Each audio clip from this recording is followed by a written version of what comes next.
maging malapot na. Yung talagang parang ano na siya, coco jam. Yun ang para sa akin yun ang masarap na pagkakagawa ng biko. Depende po kasi kanya-kanya naman tayong style na pagluluto ng biko. Pero ganyan po ang sa akin. Pinapalapot ko po ng husto yung gata at saka yung brown sugar. Yan. Medyo matagalan pa tayo niyan. Hintay pa tayo siguro ng kalahating oras. Okay. Ayan na mga kaigsuunan. Malapot na siya. Mamaya-maya lang ilalagay ko na yung kanin na malagkit. Yan. Pero mas gusto ko pang mas malapot pa. Yan o. Yung talagang kapit na sa sandok yung arnibal. Yan.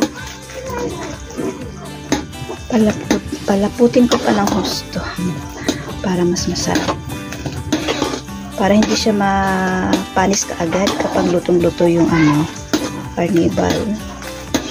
Nung kapit na talaga. Oh, hindi pa nalalaglag pa siya sa sandok ko. Hindi pa siya masyado malapot. Yan, patuloy ang halo. Kasi kapag hindi ginaganito mga kaigsuunan, maapaw. Yan, kaya nakakangalay din maghalo ng arnibal para sa bibingka. Kailangan mas malaking kawali. Ay, maliit ang kawali ko. Yan ang ating arnibal. Kaning malagkit. Okay.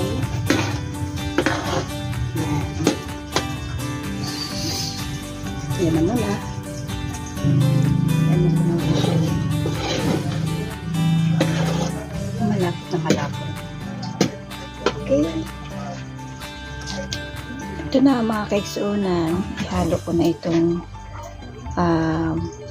kaning malagkit dito sa aking arnibal. Okay. Ako po ay maghahalo muna.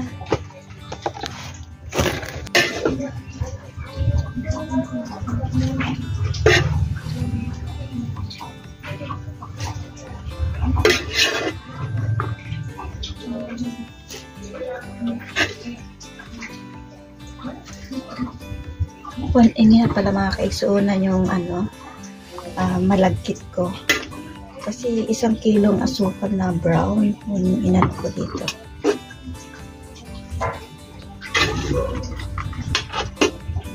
Kaya marami dahil pagbibili ko rin yung iba. Para may kita na naman tayo. Para may kita na naman ito. Isa rin ito mga kaigsuunan sa niluluto ko para ibenta. Mabili kasi dito mga kaigsuunan yung mga kakanin. Lalo na yung mga nag-opisina. Ito yung kanilang mini-merienda.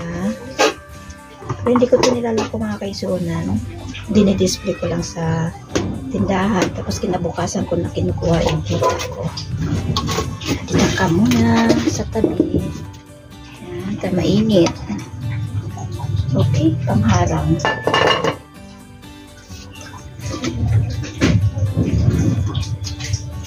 So, ngayon, natin na itong halo-haluin hanggang sa matuyo na yung yung arnibal sa kanin.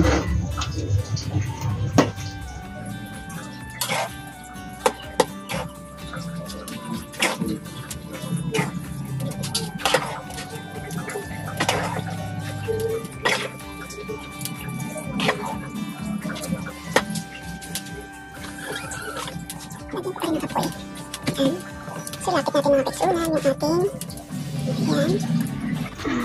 Kakaroon ng shadow yung ating yan,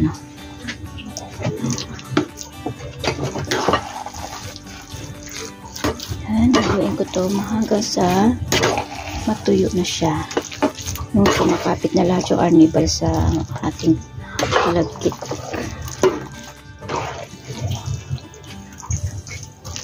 Hanggang sa makabira ay maging brown na lahat. Wala nang maiiwa, wala nang matirang white or kanin or malagkit.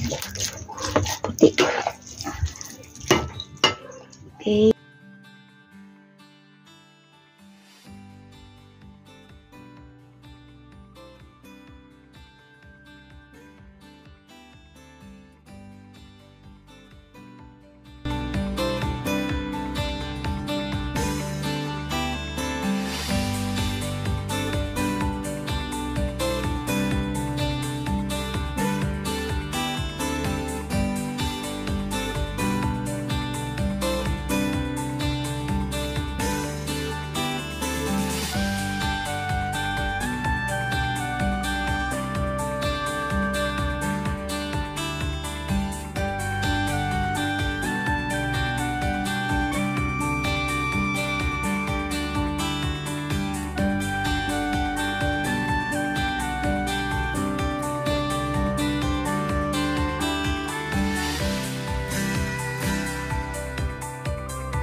Yan mga kasunan, ang ating biko.